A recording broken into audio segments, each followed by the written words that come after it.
Hey guys, and welcome back to another video. So I get a lot of questions from people asking me how they should set up their home YouTube studio, what gear they should buy, what camera settings they should use, and if an iPhone is good enough to create quality video content. So I'm here to answer all of those questions, giving you a behind the scene on how to build your own YouTube studio so that in the end of this video, you will be able to apply those techniques for yourself. With me, I have George, which you might know from another video. I'm gonna help him set up his YouTube studio so that he can start produce content on his channel. What do you think, George? Let's do it. All right. If you don't know who George is, he's a photographer. I don't have to say that because you're introducing yourself anyways. All right, I think that's enough. So for this video, we will be using a couple of basic, inexpensive gear, also to show you that with proper gear and the right filming techniques, you can create quality video. So the camera we will be using is the iPhone 11 Pro Max, since most of you carry a smartphone with you. For the tripod, we will be using an Amazon Basic tripod that costs around 30 bucks. Also, you will want to get a softbox. This one costs around 30 bucks. And a good microphone. I chose the Video Mic Me L. That is around 89 bucks that you can just plug straight into your iPhone. So if you already have a smartphone, you will need to invest in around 150 bucks to get started and film good quality video. All the gear mentioned will be in the video description below. So the first step would be composition. When I get into a room, I think about where I should place the camera. We have a lot of window light coming in here, and usually I don't use the window light as a key light because of the exposure that constantly changes. I use the softbox as a key light and the window light maybe as a fill or backlight. Right, so since George will be sitting here and he will mostly work with the computer, I will place the tripod over here, also so that we can see his lenses and cameras. So the desk looks pretty clean, and the background we actually cleaned up. So it was a little bit messy at first. So we moved away all the things that weren't relevant, and I placed these lenses on top of the shelf as well as the camera because since George is a photographer and should represent his character. So I positioned the camera over here because I want to create depth. Now with a smartphone, it's kind of hard to get the background out of focus because of their fixed aperture. But if you have a DSLR or mirrorless camera with a low aperture lens, then you can create that shallow depth of field. But anyway, it will still create some depth, and you usually don't want to place yourself close to the wall. Because I'm using the rear camera, George actually can't see himself.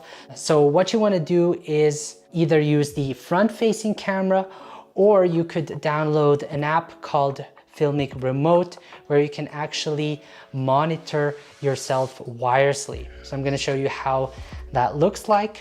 So now the tablet is connected to the iPhone through Filmic Remote, and George can now actually see himself recording and also frame himself. So I'm using the rule of thirds, and what I want to do is place the subject on one of those intersection points.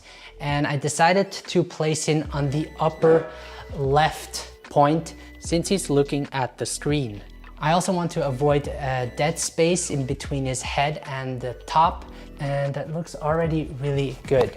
So the app I'm using is Filmic Pro. It's an advanced video app that will cost you 15 bucks. There's also an in-app purchase that you can get, which will allow you to unlock a picture profile like a flat and log that will increase the dynamic range, which is also great for color grading your video afterwards. If you want, you can also use your native camera. That works well too. I just like having more control over my camera. Okay, so the next thing we're gonna talk about is lighting. So there's a big window over here, but we're not gonna use this as our key light. We're actually gonna use this softbox over here as a key light. And I'm gonna place this softbox about 45 degrees away from the camera and above him. So so that we have like this natural light coming from above. And the reason why you want to use a softbox is because it produces this soft light, not giving you those harsh shadows. So we're gonna turn this on and we're gonna see how it looks. And another thing you should avoid are the lights in the room.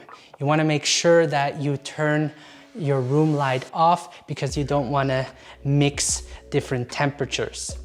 So as for the focus, I wanna set it on him and lock it. So we're gonna set our resolution to 4K, which gives us the highest quality possible. The encoding rate will be filming extreme because it captures more information and therefore has more quality. Frame rate, I'm gonna set to 25 frames per second.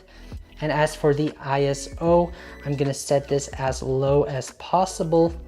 I'm gonna lock it, and then I'm gonna set the shutter speed, double our frame rate, which is 1/50. Okay.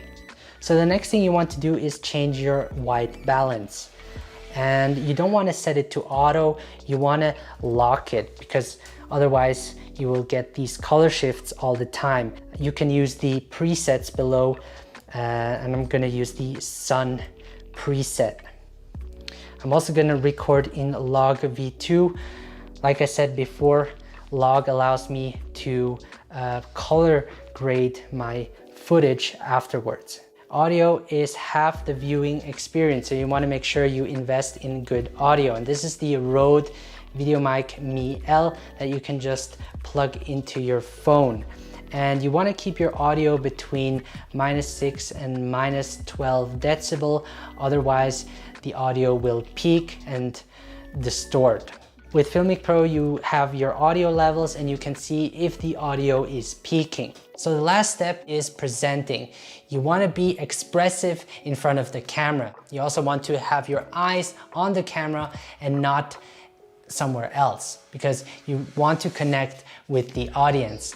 And also try working with bullet points or with a script so that your content is more structured.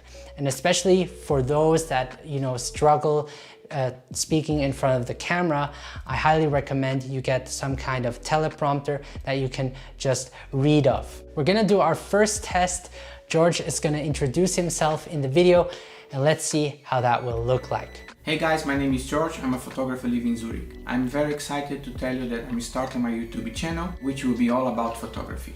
I've been very active on Instagram. I just reached 4,000 followers, which I'm very happy. So thank you very much. I hope to see you guys on my channel. I can't wait to start this new journey.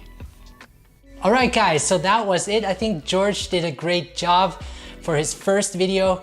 I think that deserves an applause. I mean, it's his first time talking to a camera, but you know, practice makes perfect. You just have to keep doing it, and within time, you will get better. I too make mistakes all the time, and everybody just has to go through it. Anyway, thank you so much for watching. If you haven't subscribed to my channel, then do that and leave a thumbs up. And if you have any questions, please let me know in the comment section below. Follow me on Instagram at BennetGrazer and follow George on Instagram at GeorgePaoloPhoto if you want to check him out as well. Until then, I wish you a great day and I will see you in the next video. Take care, guys.